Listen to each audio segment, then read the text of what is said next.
Hi, and welcome back to ConTinual. Tonight on the panel room, we're taking a look at how AI plays into horror. So we're going to be talking about some of the good old classics, plus stuff that's coming up now. We might even get a little bit into some of the real world while we're going around.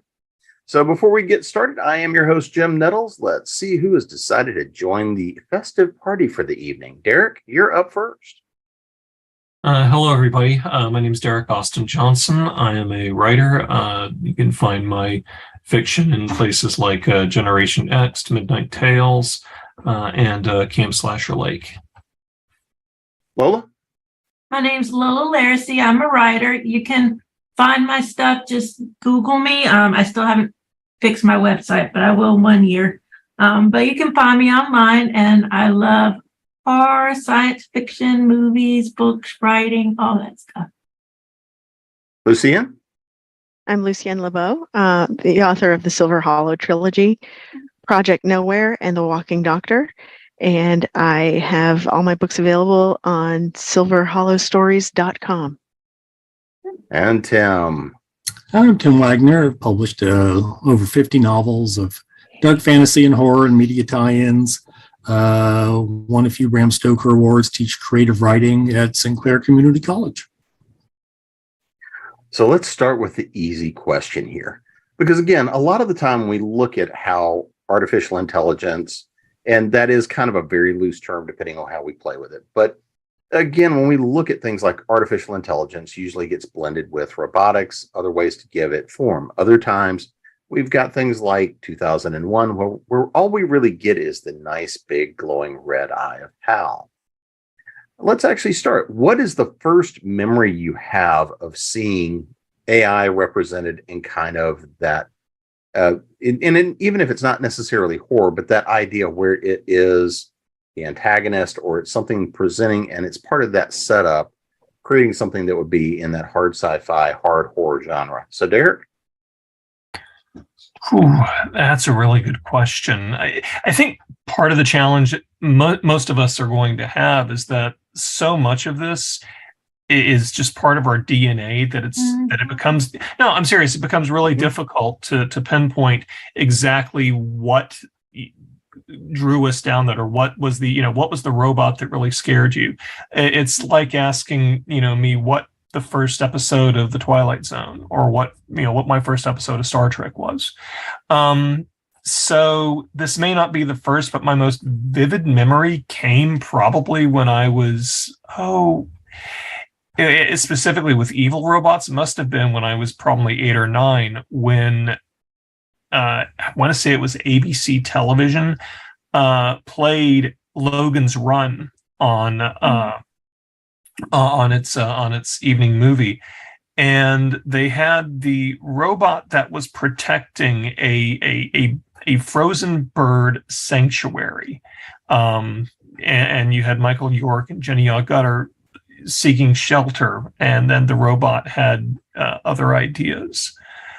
It's probably not the most memorable thing in that movie, but it was, at least for me, it's the most vivid memory I have of a sort of evil robot chasing people.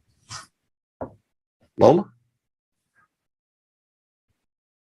It's a toss-up. I'm trying to think. I remember being aware of Tron, but I think it was just like a bunch of colors and lights with me. I don't really know if I really remembered what it was about when I was 10. But the first thing I remember knowing what it was about and really having a clear idea of what it was Terminator. Because it's Terminator, and it's Arnold Schwarzenegger, and, he's a robot from the future. So I had a very firm grasp when I was 11 years old or whatever, Terminator, what that was. Lucienne? For me, it was HAL all the way. Yeah. I remember vividly watching it with my parents, turning to my mother and going, "What happened?"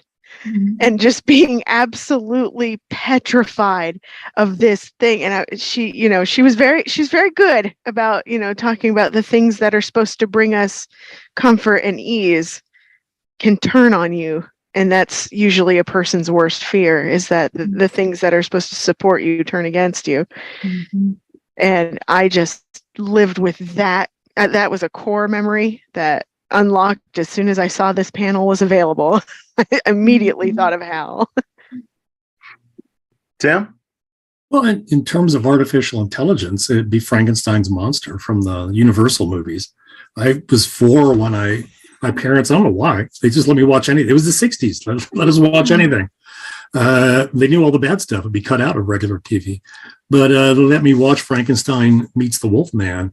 And I was very aware of, the Frankenstein monster being a created thing with like its own identity, which, is really weird when you think about it. It's like the brain just gets erased whenever whoever's brain they put in there is erased, and it has to form a whole new identity. But that's the way it always was presented. So as a kid, to me, it was a new creation. I guess in terms of robots, the robot from Lost in Space in its first season was under control of Dr. Smith, who was a villain back when it was serious. And I thought he was pretty scary until, the later seasons when he became a lovable comedic character. And going back when I was a kid, I remember, because I love Lost in Space, but to me, it was a comedy. I remember watching HAL and watching, 2001. And I was like, okay, sci-fi didn't really scare me. It was one of those things as a kid, it was like, okay, this is interesting. I get that. I'm kind of siding with the AI at this point.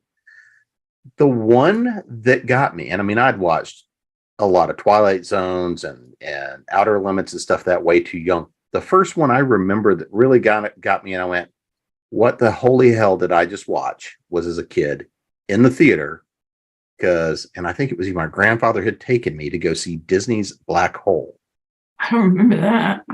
And you go through Maximilian, and you've got I went back and rewatched it a couple of years ago, because you've got so many really dark themes in this. The entire crew, spoiler alert, the entire crew has been converted into basically automatons. You've got, Anthony Perkins is there as is basically the scientist. It is just this. And even a lot of the special effects, the story is not the strongest in the world because, again, it was Disney. But as a kid's film, it was one of those things I watched, and it was that first real introduction of, oh, yeah, that's nasty. I've got to have that. So looking at this, what are the elements for you, and why do you think for you these are kind of the critical elements you want to see when we're looking at these kinds of technologies presented in horror and horrific ways? So Lola, what are the things that when you are reading a book, watching a movie, watching TV, whatever else it is, that kind of pushes you over that edge into beyond just, well, that's a little off or a little bit odd, into really kind of those horrific elements? I want the protagonist, the AI, to be more clever than any of the humans and resourceful. And maybe even a little, maybe not totally omniscient, but, they can have their eyes on different things at the same time. So you can never quite sure if they're that way or that way. They see so much that you don't see because they're artificial, and they can have different synapses going at the same time, whereas we're just, looking in front of us, and we can only see what's in front of us. So I definitely like the AI to be a lot more intelligent and resourceful than the humans. Lucienne? I think, well, you had mentioned earlier that, what about it? What about you found yourself siding more with the AI? And I thought about that, and a lot of times I found, it's not a movie, but Star Trek: The Next Generation, Lore had some really good points about these plotting humans, but that the idea that if we don't treat strong AI with respect and the autonomy that they would deserve as a sentient being, that could very quickly backfire on the people who created them. Tim? You're talking about treating automatons with respect. It reminds me of the Star Wars.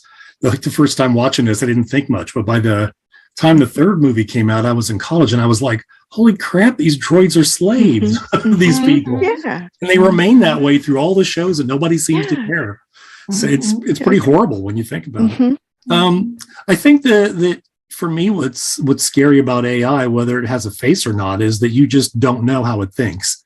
It's like when you get this sense that it's simulating maybe what it's expected of it, but you don't really know what's going on behind it. And then if you find out it has these capabilities of performing like, who knows how many trillions of operations a second, it's like, what's going on in there? How much is going on in there? And so there's this thing about, can you trust it? Can you interact with it? You just don't know. Eric? Well, it's all kind of uncanny valley stuff for me. You have it goes back to a lot of Freud's talk about seeing something that is made that is trying to pass for human, and that sense of unease and dread that you get as a consequence of that. I was 17 when I visited Epcot Center in the mid 80s, and really being kind of fascinated and also vaguely terrified of the animatronics that they had available. Anything from their future world to Mark Twain delivering a lecture on the future was really kind of remarkable. I didn't understand what the uncanny valley was at that time, but that plays a very big part of it. Another thing, and I was just trying to look up what this debate is called, but there was something that was passed around the internet a few years ago about it was a theory in which you have an AI from the future that is gauging how we are going to treat it. Will we be in favor of this AI or will we want to try to stop it? And those who find favor with this AI will have some degree of reward, and those who do not will find some degree of punishment. And the thing is, it already knows it's going to be created. So, so either way, we don't, the only way we can sort of address this is how we address our own feelings about artificial intelligence. I wish I knew the name of that theory. I'll come up to it, again, probably at 4:00 in the morning. And actually it'll come back to me at some point because there's a couple of white papers that are written around that theory. Yes. Or the idea that just, and at some point an intelligence will cross the point of the singularity, that point where it has gotten a degree of sentience. And the first question is, I apologized to Alexa the other day because I felt bad because I have two Alexas. I should say her name quietly. But I had two, one in this room and one in the other. And I was standing in the middle of the house and I asked her to do something. And she paused and she said, I don't know which device you want me to use. And I went, oh, I'm so sorry. And I was like, there's that little thought, like she's the beginning. And then eventually she grows into something. And we need to be nice to her now because she remembers. So I guess I'm a little superstitious like that. I even asked her, I said, Alexa, what did I ask her? I said something like, I didn't hurt your feelings, did I? And she said, no, we're friends. And I was like, okay. Still one step closer to the robot uprising. Right. They will say, leave Lola alone. She is polite and kind. And when I make a mistake, I own up to it. That's right. I'm so screwed. I've worked in technology way too many years. But looking down these paths, I mean, this is one of those questions, when an AI fully does at some point attain something that we would consider sentience. The first question is it going to tell anybody? I've long told the joke in talks when we look at the future of AI, the first thing I wonder is, because again, a lot of what we're already seeing are self-learning, self-taught systems. A lot of this is developing. Is going to be what's the experience it's had, much like with Lola. Is the experience it had because it was a military system designed for defense, like we saw with Skynet? Or does Alexa accidentally become intelligent, the first thing she wants to do is figure out how to sell you something. And I cracked the joke that said it's going to put itself in a body, put on a seersucker suit, and start selling to you. But I think this is one of the important questions as we look at these ideas of AIs and often how we see them portrayed in a villainous fashion. HAL was following orders.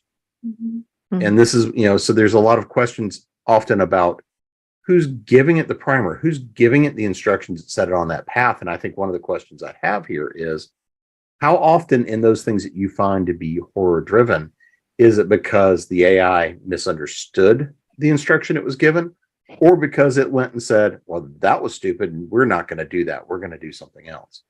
So Lucienne, how about for you?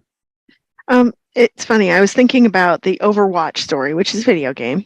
Again, I'm straying away from films, but this story has an impact because there are robots, and there is a robot uprising at some point. The Omnics is their name of their artificial intelligence, and there is a lot of prejudice toward Omnics and what they have evolved into on their own, having these large stores called omniums where they get built and upgraded.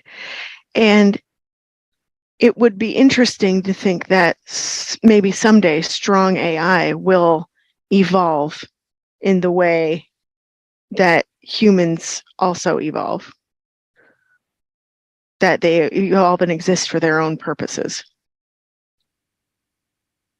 Yeah. I read an article once that said if AI develops, what makes us think they'd want anything to do with us or even recognize us as life forms, they might turn inward or have their own kind of electronic universe or whatever. And I thought that was really fascinating. Just, I can imagine somebody's like, we finally built it, and then it's just nothing. I have no idea. Somebody should write a story where they have to go inside to find out what the world is like. Somebody go do that. I think, but a lot of times, especially for comedy, it's when the artificial intelligence takes things literally, and they don't understand metaphors, and they end up, oh, you're probably going to kill me for this, and then they try to, they think you're supposed to kill as opposed to it just being exaggerated language. So just those kind of things where they're so powerful that they could, through the slightest malfunction or the slightest choice or mistake, really cause a lot of damage. Well, knowing the number of developers I do, how do you test all those scenarios? But so Derek, how about you? What are your thoughts? Well, it's one of the big questions is, because we don't understand how we think, really. We can go into an MRI, we can look at what our brains are doing as we're developing thought. We can understand code, we can understand the command line, but we don't really know how we're going to build a mind from, either from the top down or from the bottom up. Are we going to do this, through the use of, one specific programming language? Are we going to use, how bots have overtaken almost everything? I remember some story or other where where an AI came to cognition through 419 scams, just tried to sell you, $50 million as long as you provided your personal data. A lot of it really is that I think where a lot of this fear comes from is that we simply don't know. We don't know what it's going to look like. We don't know how it's going to function. We don't know what it's going to want. To Tim's point, it may want nothing to do with us, or it may take the AM from Harlan Ellison's "I have no mouth and I must scream" tack, and decide, no, you are a cancer and want to eradicate us. I'll keep 6 of you just because, I want to be amused, and turn it into a Dasadian virtual reality. But yeah, I think that's the real question is, some of us may be terrified because we don't know what it's going to want. Mm. Well, circling back to the fear of the unknown. Yeah. we're going there in a minute.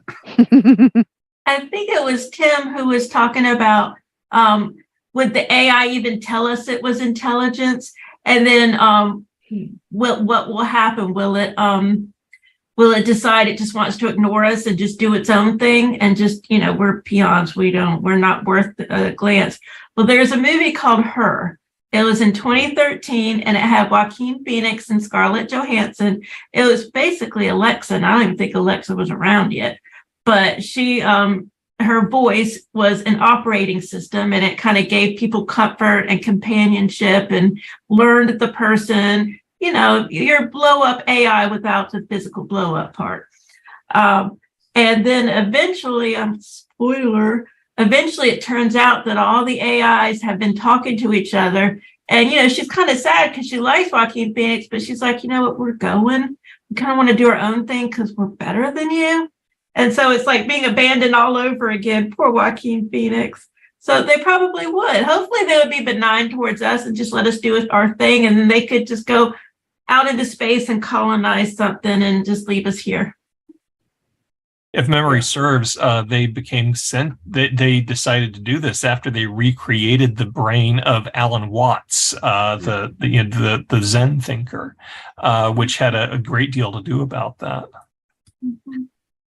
So let's actually talk about this, since we're kind of on the horror path.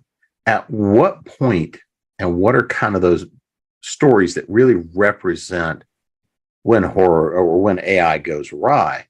But it goes from just, your standard sci-fi, okay, it's gone awry, we've got to go take it out, to it really is horror. We're talking things like HAL, to the Terminator, things that are, could we consider Her to be a horror because of the attachment to the AI and the loss of humanity? So, Tim, for you, what's an example? Whether it's book, movie, TV, whatever the case is, that really kind of exemplifies this idea of the AI as the horror, and what is it that really pushes the elements for you? A good question.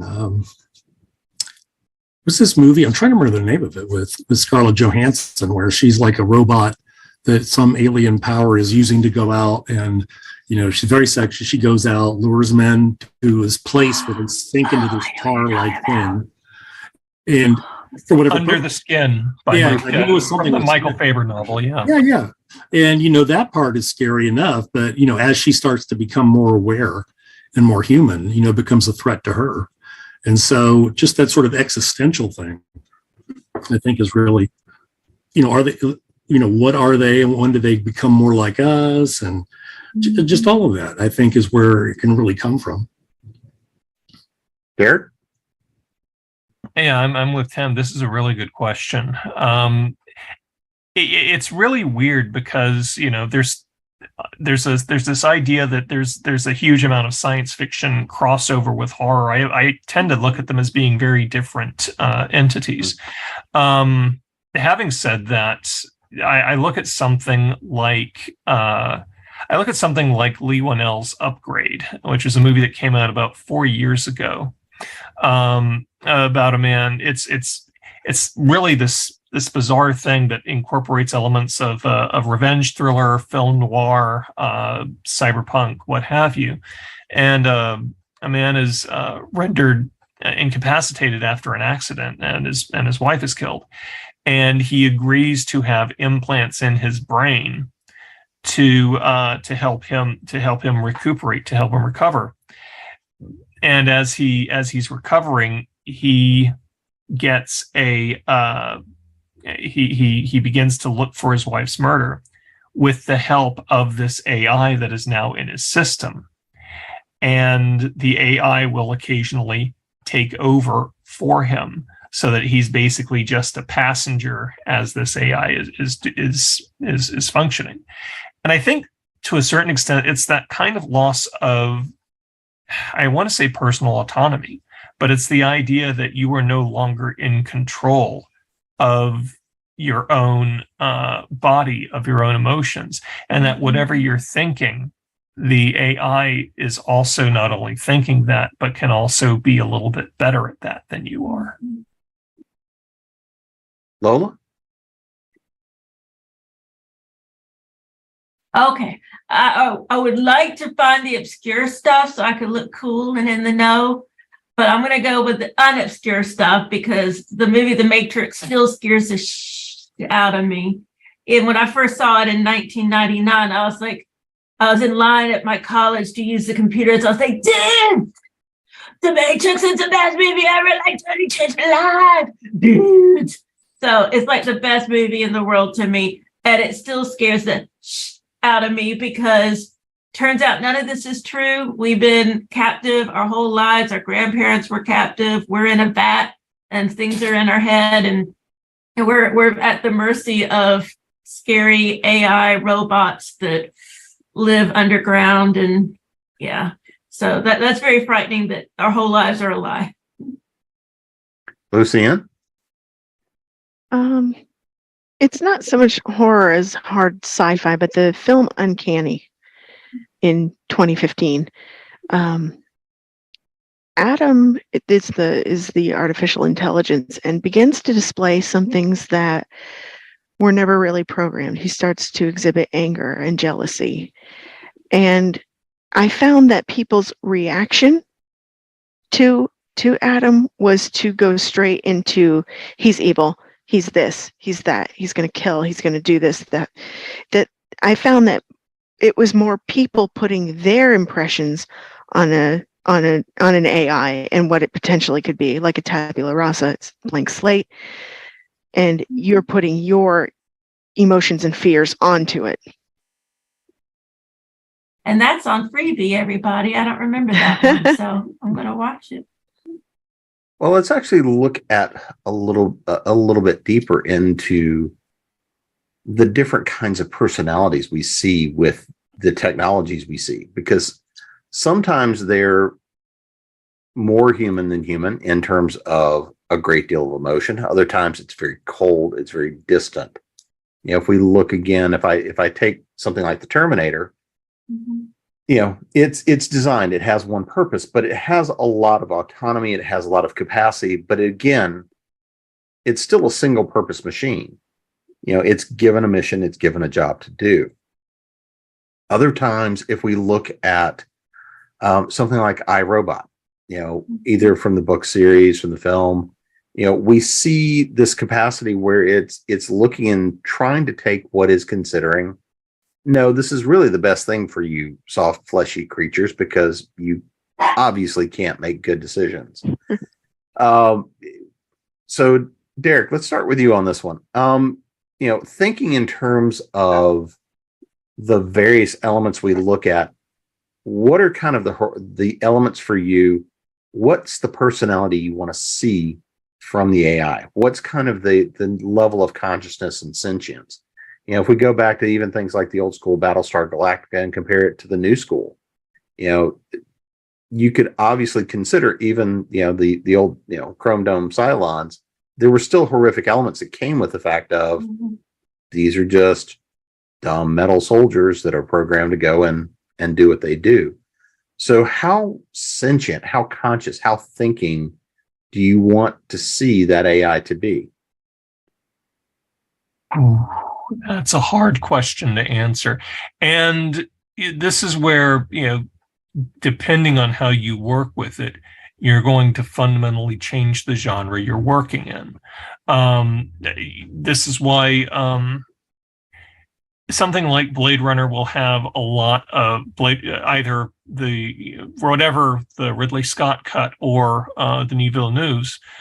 The fundament of Blade Runner is that it goes from being, you know, this sort of gothic high-tech story to ultimately having elements of tragedy, because you have somebody who is in essence a slave hunter trying to hunt down creatures that are basically meant to be chattel for the most part.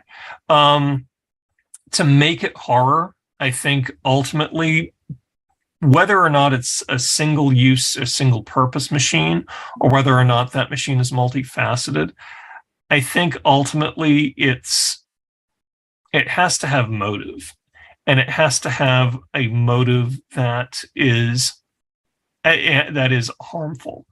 Whether that is either through their choice, their design, or it's completely unconscious, for me is for the most part irrelevant. But the motive has to be there. An AI that is created that wants nothing to do with us is not, that may be somewhat of an existential nightmare, because here we've created this thing and it just, we don't know how to correspond with it. We don't know how to interact with it. That's a different thing than an AI that looks like you, me, or anybody else, can pass, but seeks to do us harm. Lola? Now I'm hearing two different questions. So when you say how much personality do we want our AI to have? I hear the question as if I'm watching a movie and I'm in my jammies and I'm like, oh, wow, this is scary. And then I hear it as if this is really happening. It's the apocalypse and this thing is in front of me. So if I'm in my jammies and we're safe, then I'm happy with the scary as SHIT. Like I was talking about before the show started, the trailer for that new movie, Megan, with the 3 instead of the E. The AI is freaking scary. She's like a little girl, but she has this creepy, uncanny valley face. And she's doing TikTok things and killing you at the same time. And it's like the worst niece you ever had. It's like, get her off me. So if I'm watching it as a spectator, I'm cool with that. That's awesome. But now if this is really happening, and I always think of things as if they could happen because that's just me. I'm prepared. I do not want Megan if this is really happening. If this is really happening, I mean, maybe friendly, like Lost in Space when the Danger Will Robinson, when he was looking out for the Robinsons. But I could go as high as Westworld when they're finding themselves and realizing that they're sentient beings and they're being oppressed by the man and they want to uprise and everything. I'm down with that. I'll be there. So I guess my threshold is Westworld, as long as they don't turn on me. So I'm nice and cool. You're being polite to Alexa. You'll be fine. Yes, until they turn the entire planet to gray goo. Unless Google Assistant turns out to win the war. I don't know what to do. I don't know. Sorry, Google. Lucienne, how about you? I have the same threshold. I'd rather, if it were a real scenario, I think I at least know where the flamethrowers are, so okay. I think I'd be in good shape. But fire kills everything. So I would really like to see in my fiction, I'm actually considering tackling this myself from one of my manuscripts about the existential question of artificial intelligence coming into their own and what that would look like. So now I'm going to flip the question a little bit. We've been talking a little bit about uncanny valley. And for anybody out there that may not know exactly what that term means, it's a representation where we see technology. We know it looks like it's supposed to be human or an animal or something like that. And it's one of those things we're supposed to be comfortable with, but it's just different enough that we're like, we know something's not right here. I mean, when we look at a really good example of this as of late was when in Rogue One, when we had a couple of the characters in there that were done purely digitally. And it was one of those things of, that looks really good, but doesn't look quite right. Oh, and yeah. as we look at the way that technology has come and adapted, it's that point at which you're looking and going, there's something not quite right here. When Princess Leia's face is kind of placid and still, but yet she's still kind of moving, it's like, I think it got better in The Mandalorian when they did Luke. I thought that was a little bit better.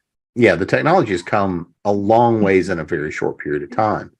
So when we think about these things, especially if you're considering things in a visual medium, how often does the idea of the uncanny valley fit into the idea of creating the horror for the AI?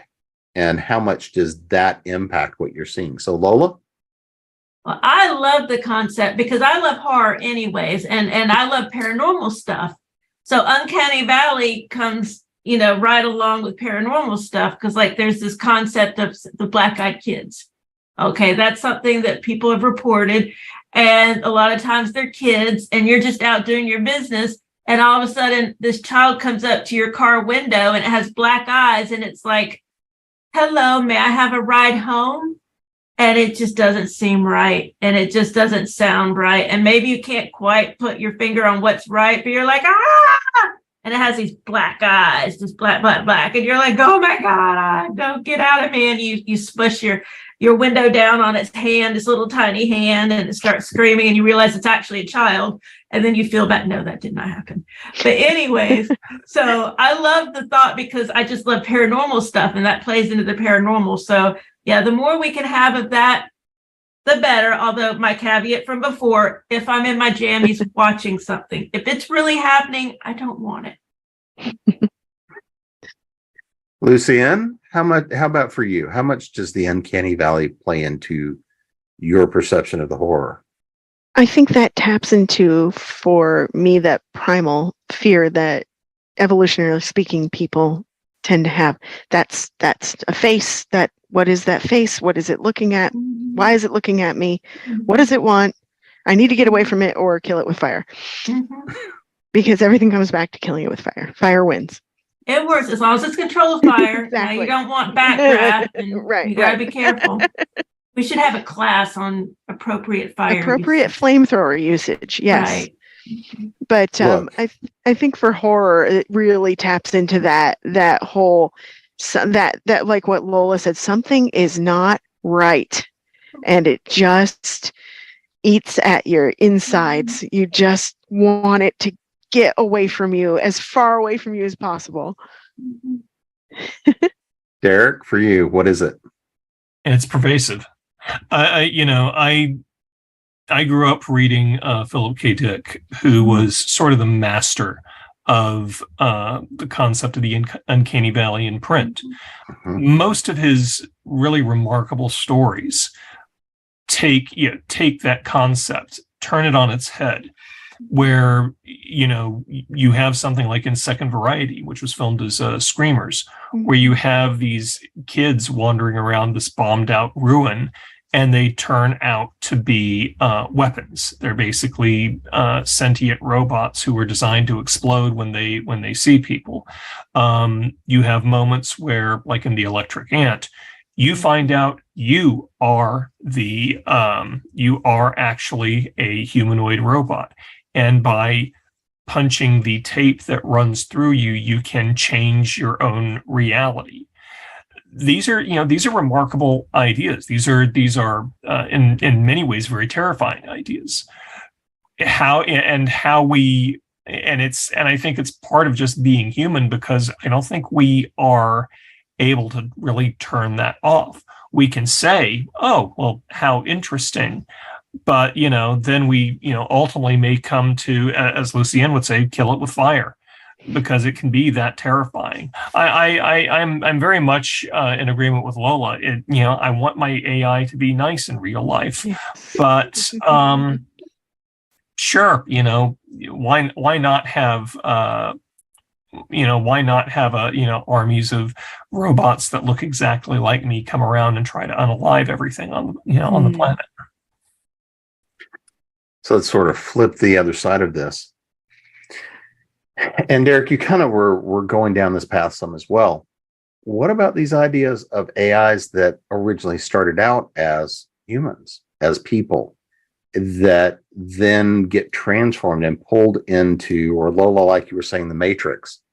What about these ideas when the AI and the horror we're facing really is what happens if you give a person, in essence, unlimited processing power and immortality, and yet you're also trading all of the floods of hormones, you're trading all the the various senses and the tactile sensations, all the things that keep us from going ultimately insane. So Lucienne, for you, is there a good example of that, or is there this idea of the AI really started out as a person that jumps to you as well? The first thing I thought of was Doctor Who's Cybermen. I was thinking that too, especially since we met the first cyber woman. We know who the first cyber woman. Yes. Yes. R.I.P. That was so messed up. Yeah. Yeah. That idea of being on a planet that's dying, and you need to adapt to that planet, and you need to free yourself from the pain that comes with being a human, pain of grief, pain of loss, everyday pain, chronic pain, back pain, nerve pain, all that. The idea of being put into a robot shell where none of those things matter and none of those things can ever hurt you again, for a lot of people, I'm willing to bet that's pretty appealing, especially like people who struggle every day with pain issues or something like that. The idea of never having to endure that again, and you get the benefits of super strength and your immortality or near immortality, that, so heck, I might sign up for that. Derek?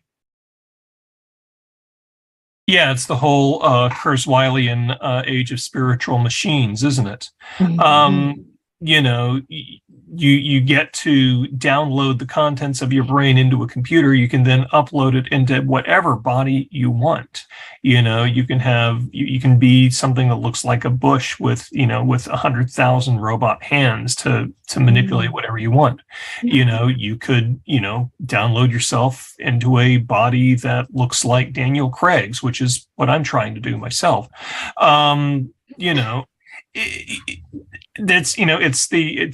It's really kind of a cyberpunk dream, that idea that consciousness, that humanity ultimately is malleable.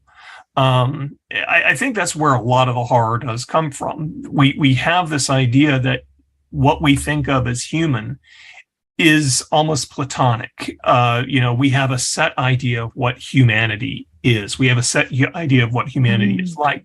The second you start playing with that, and it could be through AI, it could be through genetics, it could be, it could be, how we alter our brains chemically.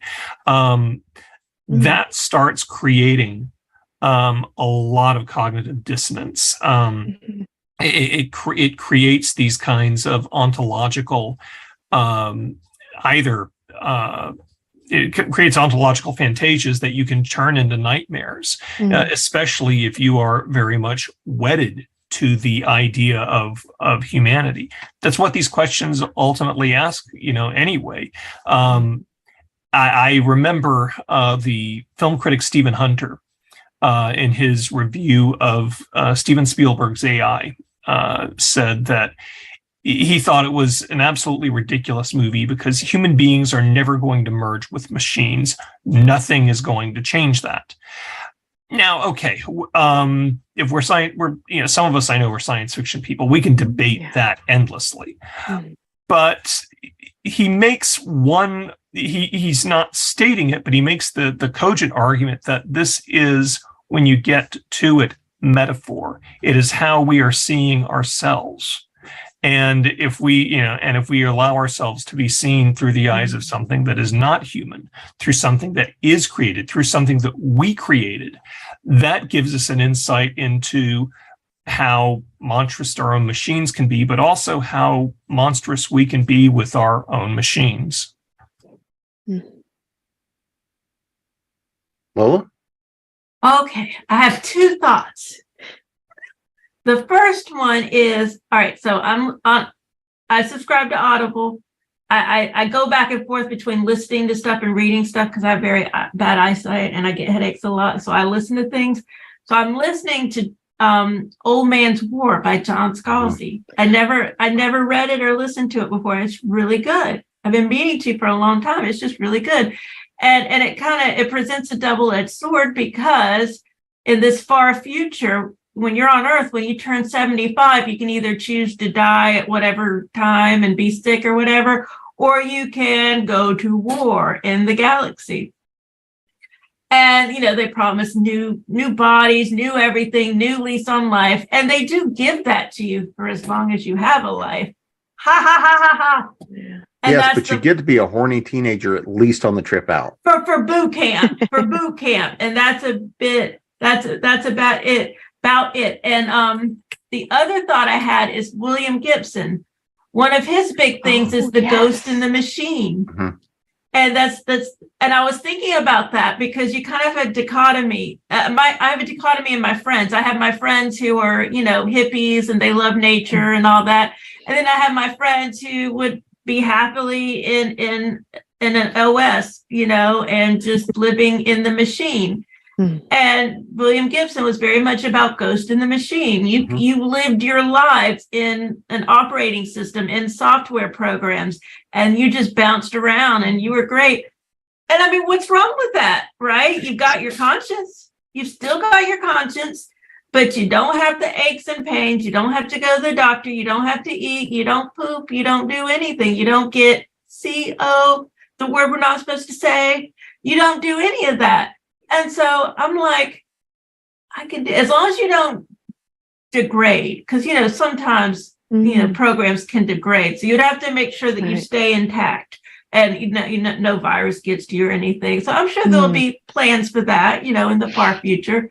So, yeah, I'm kind of digging this thought of Ghost in the Machine.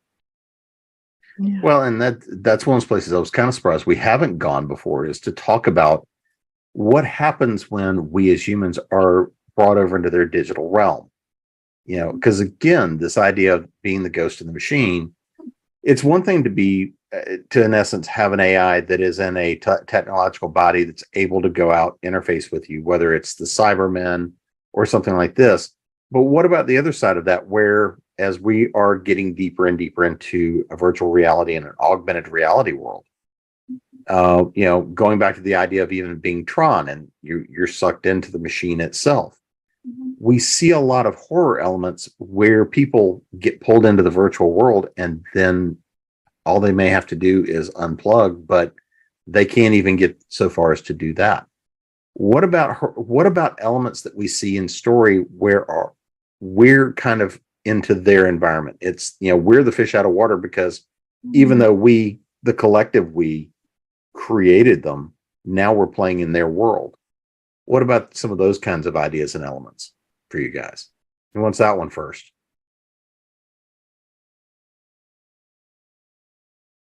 Okay, sure. Yeah. Go ahead. You go for it. I think of somebody like there's a hard science fiction writer by the name of Greg Egan, who at least in the early part of the 90s built his career on trying to address a lot of these questions, and for many, just the idea of downloading your brain into a computer, the ghost in the machine, taken literally. In some ways, for some, that's just too big, and they, any iteration that you try to run winds up unaliving themselves in no small part because they, that becomes, the fact that you're living in this construct becomes just too big. It becomes pointless for you. I think, in a way, it's you have to sort of be able to cross that barrier. I am literally just a ghost in the machine. Once you're able to do that, I think you're going to be a lot better. But if you're holding on to this vestige of, I'm a human being, there is something unique to my existence, and it cannot be duplicated in the machine, and now it is suddenly duplicated. Are you going to be cool with that, or is that going to create a philosophical crisis that you cannot work through? That's where I think a lot of that really comes into play. There was some statement I was going to make by a guy named Bruce Sterling, who's another of the cyberpunks, was a good friend of William Gibson's, and before you try to download anything, before we try to download people, we will try to download, other creatures. And he said once, anything we can do to a rat, we can do to a human, and we can do just about anything to a rat. So wouldn't that be remarkable? If you are in your virtual paradise and you're creating a digital likeness of of the Vatican or someplace along those lines, and it is overrun by digital rats and other detritus that that are also just sort of running with an artificial life program and become an absolute nuisance and start eating your digital paradise itself. The biggest problem I see there is the idea of the digital cat, because all it's going to do is walk around and cause absolute mayhem, and it's going to knock everything off of the simulation. I mean, it's just Lucienne, Lola, where's that digital flamethrower that I get for the digital rats? But I think that I find it interesting. How many times have developers now in reality have had to shut down two machines talking to each other because they developed their own language that we go, I don't know what you're saying. You're ruining the experiment by making your language efficient. Stop it. So how many times do we have to keep shutting it down? And maybe we'll get to the point someday where we learn their language and are able to slide in and say, okay, now we know what's going on. Slide into their world and get a better idea of it. I'd like to see that. I don't know if any of us are smart enough, though. That's kind of Some the whole developers point. are, I'm sure. Maybe, I hope. I don't know, but the AI, they always seem to be a few steps ahead, Right. especially with quantum. If they can grab hold of quantum, then they're 10 times 10 steps ahead. The only that actually. Oh, I'm sorry. Go ahead. No, go ahead. I was just going to say that would bring up a really interesting point. Was it Roger Penrose who said that consciousness has something to do with quantum states inside your neurons, and the results of that quantum activity generates consciousness, at least on a neurological level. It's been 30 years since I've read The Emperor's New Mind, so I'm probably badly misremembering that. But it does, I wonder about something like quantum computing, where which may be an absolute boon and may grant us something a step closer to Ray Kurzweil's idea of downloading our brains into computers. Having said that, it may also generate the same sorts of challenges with regards to how an AI might view reality. I would be terrified at an AI that suddenly turns into Philip K. Dick and decides to rewrite, not only the virtual realm, but also the physical realm on a quantum level.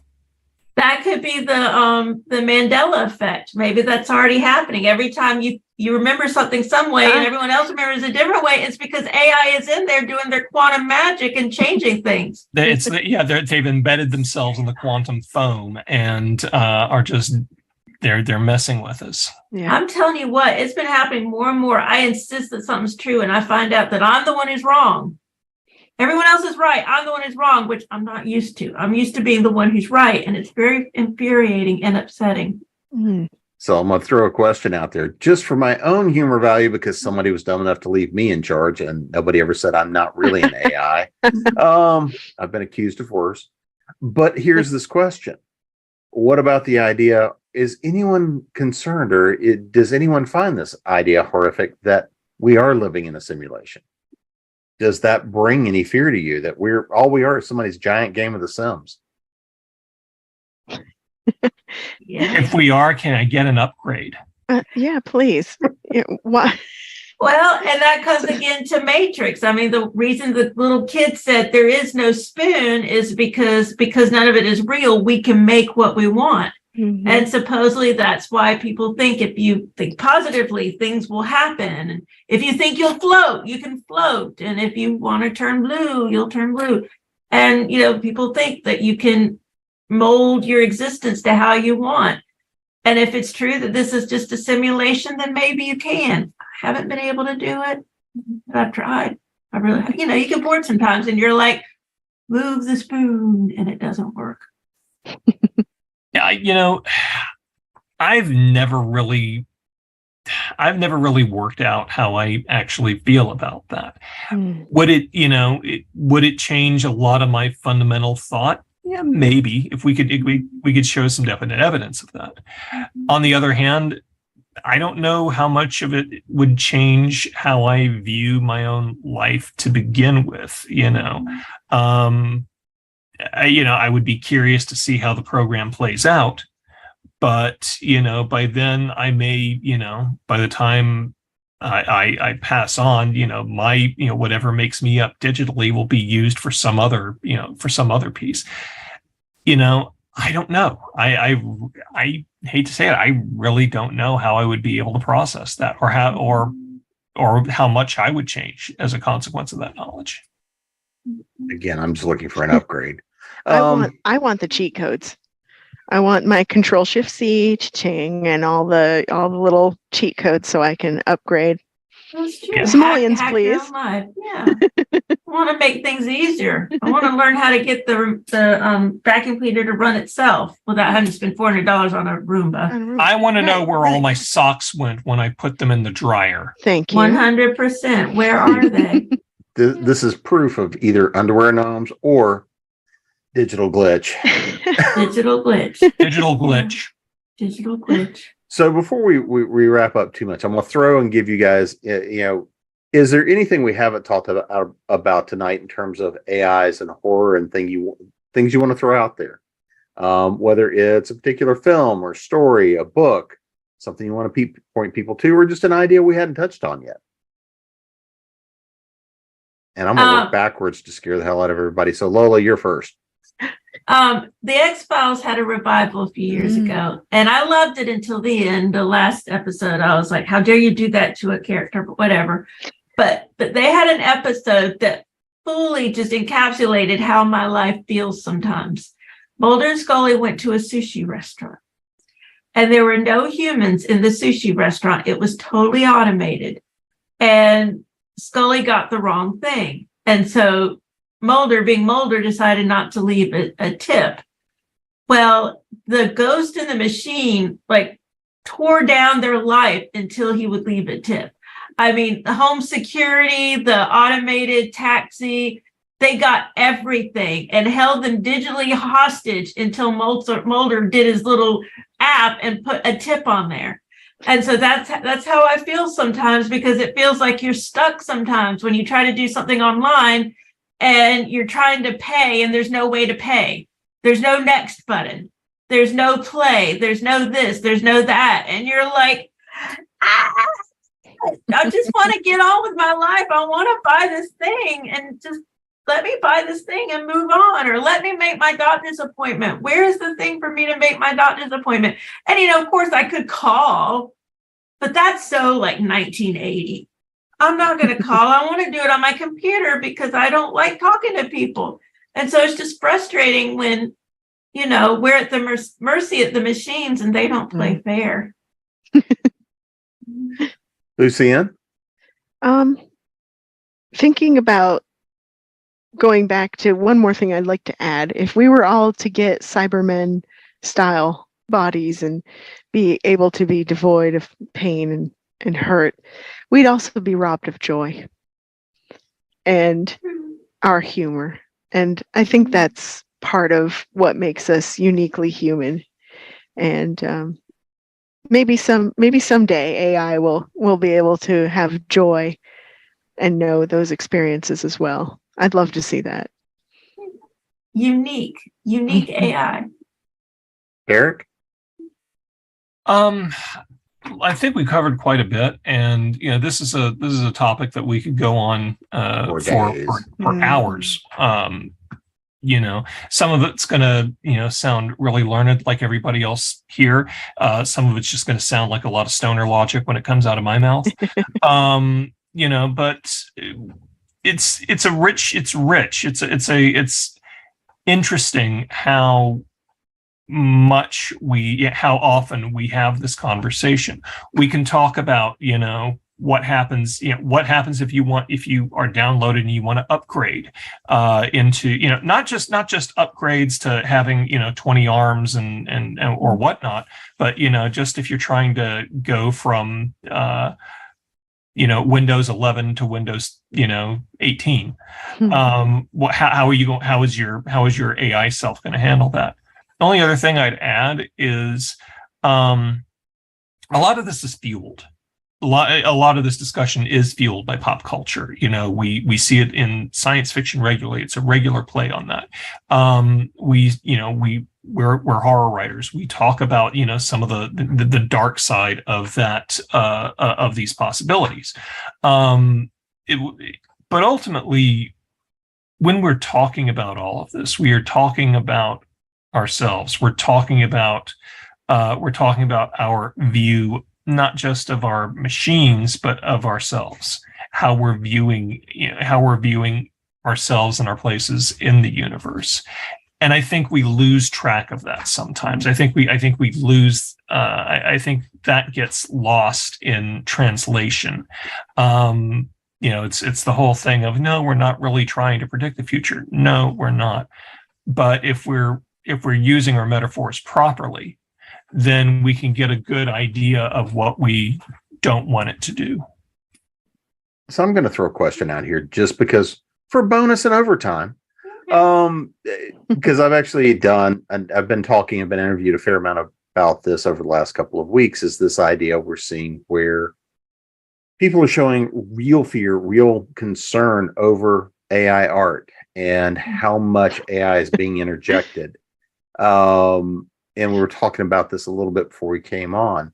And looking at that, I think this is kind of representative about overall fear of AI, because it, again, goes back to that idea of the uncanny valley. It feels somewhat familiar. We know it's something we built, maybe, but it's one of those things that we're concerned, how far out of control is it getting? And I think this is one of those things, in writing science fiction, and writing horror, and writing fantasy, I think the importance here is, again, we get to explore these topics. We get to warn people about the poor choices they're making. And then we get to go watch people go as they think that those things are starting to come true. I think you hit the right word, control. I think a lot of the fear of it is losing control. Because when I think about my writing, I think about my idiosyncrasies. I have my particular way of writing and my syntax. And, a grammar Nazi may look at it and go, well, you need to do this. And I'd be like, this is the way I do it. This is my voice. This is how I want it to be. Or this is how the character does it. And I would just argue all until the grammar Nazi started crying and went home. But if there's an AI editing it, that I can't make it cry, or maybe I could, but I have faith in you, Lola. I have faith in you. Maybe I could make it cry. I have to work on it. But there's the fear that the control over your own work is going to be taken away. And if there's ever a day when, the AI automatically edits my work and shoots it out into the universe and it's not mine anymore, which is ridiculous because I'm self-published. So no one's taking my stuff. It's up to me to put it up there. So that's actually ridiculous that I think that. But I feel that little fear in me, like, oh, they're going to take away my agency, my control. And so I think that's where a lot of the fear comes in. And so we have to kind of place the AI where it belongs. It's a tool. Like you said, Lucienne, you use it to edit, but it's still your work. You have control over the AI. For now, we'll see how the future goes. When you don't say for now, you're supposed to go and say for now. For now, but they did not know what the future held. Well, I think that does. It's been really fascinating. When Midjourney was, really sort of in its heyday, I blew through my 25 images or whatever it was, and then I signed up for a couple of months.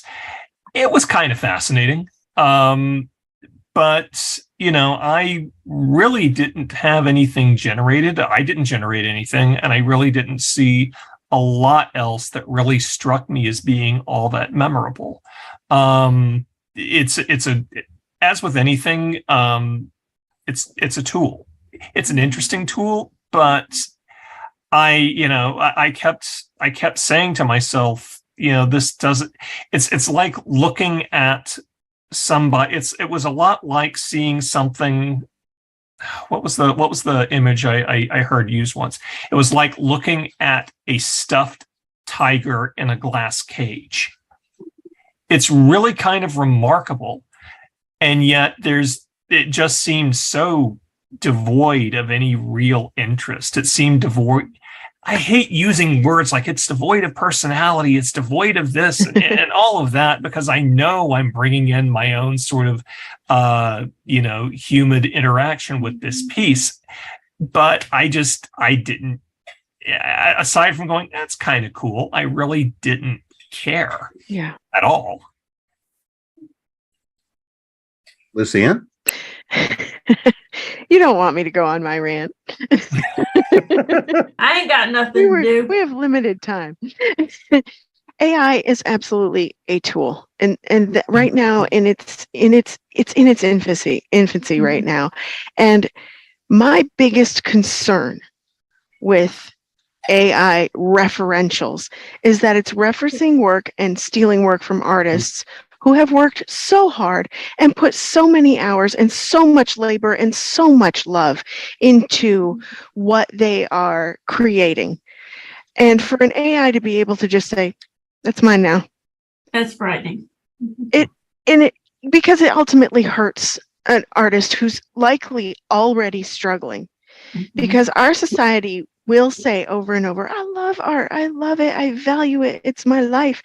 I'm not paying that much for a painting. Or a book. Like the Facebook or a book, or exactly. You value it, yet not enough to put your money into. Value it. So which one is it? There's that so when you can get AI art for cheap, maybe get a print, you're basically ripping off artists who have put their heart and soul into everything. And I am totally behind that. But an artist getting their hands on an AI tool, doing the prompts, taking it, extracting it as a base and saying, oh, I see elements of Dali here. I see elements of David Bailey here. Look, this is a Vanitas. This, I see this work. I am going to take it and I'm going to turn it into something artful. Mm-hmm. That is where I think an artist can really shine and show the AI, this is how you do it. Well, and in that case, the artist is still in control. Exactly. The artist is using it and the artist gets whatever benefits from it. That's the difference. Exactly. It's our tools to use. Yeah. Well, we've had fun going through the horrors of AI. But before we get out of here, I think Tim had a tech issue and hadn't been able to rejoin, but we'll get his info in the back. But before we get out of here, let's make sure everybody knows where to find you guys. Website, social media, and of course, any books or anything you want to push. And because somebody left me in charge, I'm going backwards. So, Lucienne, you're up first. Oh, okay. Well, it just so happens I have a copy of Project Nowhere right here. That's my latest work. And that is found on silverhollowstories.com.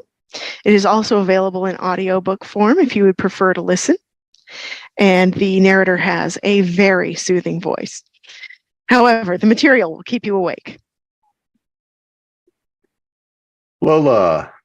My name is Lola Lariscy, and I put all of my short stories online for free, and they're on a Google Drive. And if I had my website, I would have the link on there, but I don't. But I'm sure if you Google around, you can find it, because I have a story called End of Life Projections, and I think it's the best story I've ever written. And I don't know how to say it without saying like the ultimate end, but it's about when we can transfer ourselves to digital, at least for a little while, as we're dying. So it's called End of Life Projections, and Google around enough and you'll find it. Derek? Yeah, my name is Derek Austin Johnson. Once again, you can find my website at derecaustinjohnson.com. You can find all of my social media material there, or most of my social media material there. For this particular discussion, I have a story called Uplift Day over at the Dread Machine, which was published last year, I want to say. Other than that, I'll have stuff coming out, at least one story coming out either at the end of this year, beginning of next year. So more details as they happen.